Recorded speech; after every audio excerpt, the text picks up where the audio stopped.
ದೀಪಾವಳಿ ಆದ್ಮೇಲೆ ಬೆಂಗಳೂರಿಗರಿಗೆ ಸಿಹಿ ಸುದ್ದಿ ಸಿಗಬಹುದು ಅಂತ ಕಾಣಿಸುತ್ತೆ. ನವೆಂಬರ್ 8ರ ಬಳಿಕ ನೈಟ್ ಕರ್ಫ್ಯೂ ತೆರವು ಮಾಡುವಂತ ಚಾನ್ಸಸ್ ಇದೆ. ನೈಟ್ ಕರ್ಫ್ಯೂ ತೆರವಿನಿಂದ ಸಮಸ್ಯೆ ಇಲ್ಲ ಅಂತ ಸಮಿತಿ ಹೇಳ್ತಾ ಇದೆ. ಅಂದ್ರೆ ತಜ್ಞರಿರುವಂತ ಸಮಿತಿ ಈ ತರ ಒಂದು ಒಪಿನಿಯನ್ ಅನ್ನ ಕೊಟ್ಟಿರೋದು. ಹಾಗಾಗಿ ಬಿಬಿಎಂಪಿ ಮತ್ತೆ ವಿಪತ್ತು ನಿರ್ವಹಣಾ ವರದಿ ಕೇಳಿತ್ತು ಆರೋಗ್ಯ ಇಲಾಖೆ. ರಾತ್ರಿ ಸಂಚಾರಕ್ಕೆ ಮುಕ್ತ ಮಾಡೋದಕ್ಕೆ ಬಿಬಿಎಂಪಿ ಗ್ರೀನ್ ಸಿಗ್ನಲ್ ಕೊಡುತ್ತಾ ನೈಟ್ ಕರ್ಫ್ಯೂ ರದ್ದು ಮಾಡಿ ಓಡಾಟಕ್ಕೆ ಅವಕಾಶ ಸಿಗುವಂತ ಸಾಧ್ಯತೆ ಇದೆ.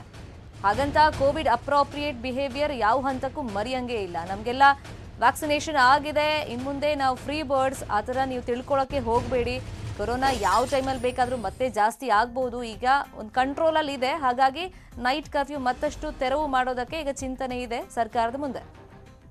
ನೈಟ್ ಕರ್ಫ್ಯೂ ಏನಾದ್ರು ಚಿಂತನೆ ಚರ್ಚೆ ಆ ಥರದ್ದು ಏನಾದ್ರು ಆಗಿದೆಯಾ ಹೇಗೆ ಅಂತೇಳಿ? ಖಂಡಿತ ಬರ್ತಕ್ಕಂಥ ದಿನಗಳಲ್ಲಿ ಕೋವಿಡ್ ಪ್ರಕೋಪ ಎಷ್ಟಿದೆ ಆಧಾರದ ಮೇಲೆ ಮತ್ತು ಟೆಕ್ನಿಕಲ್ ಅಡ್ವೈಸರಿ ಕಮಿಟಿ ಅವರ ಅಭಿಪ್ರಾಯ ಮೇರೆಗೆ ರಾಜ್ಯ ಸರ್ಕಾರದಲ್ಲಿ ಇರ್ತಕ್ಕಂತಹ ಎಲ್ಲ ಪ್ರಮುಖರು ಮಾನ್ಯ ಮುಖ್ಯಮಂತ್ರಿಗಳ ಮೇಲುಸ್ತುವಾರಿನಲ್ಲಿ ಅವರು ಇದರ ಬಗ್ಗೆ ಡಿಸಿಷನ್ ತೆಗೆದುಕೊಂಡರು.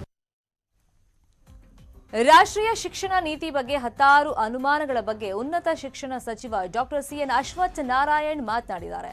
ಸಮಾಜದ ಎಲ್ಲಾ ವರ್ಗಗಳಿಗೂ ಶಿಕ್ಷಣ ಸಿಗಬೇಕು. ಸಮಾನತೆ ಸದೃಢತೆಯಿಂದ ಮಾತ್ರ ಅಭಿವೃದ್ಧಿ ಸಾಧ್ಯ ಅಂತಾರೆ ಅಶ್ವಥ್ ನಾರಾಯಣ್.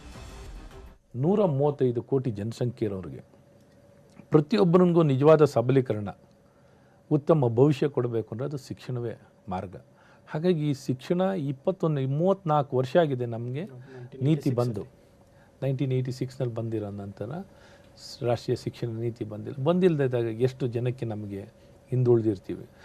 ಕಾಲಕ್ಕೂ ಬದಲಾಗ್ತಾ ಇರುತ್ತೆ. ಹೇಗೆ ತಂತ್ರಜ್ಞಾನ ಬದಲಾಗ್ತಿದೆಯೋ ಆ ರೀತಿ ಶಿಕ್ಷಣದಲ್ಲಿ ಭಾಳಷ್ಟು ಸುಧಾರಣೆಗಳು ಬರ್ತಾ ಇರ್ತದೆ.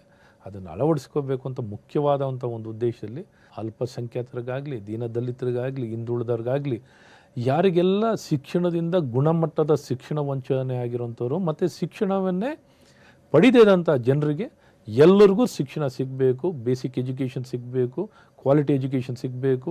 ಮತ್ತು ಅಂಕೆಯ ಜ್ಞಾನ, ಅಕ್ಷರದ ಜ್ಞಾನ ಎಷ್ಟೋ ಮಕ್ಕಳಿಗೆ ಶಿಕ್ಷಣ ಪಡ್ಕೋತಾರೆ, ಆ ಜ್ಞಾನ ಪಡ್ಕೊಳ್ಳೋದಿಲ್ಲ.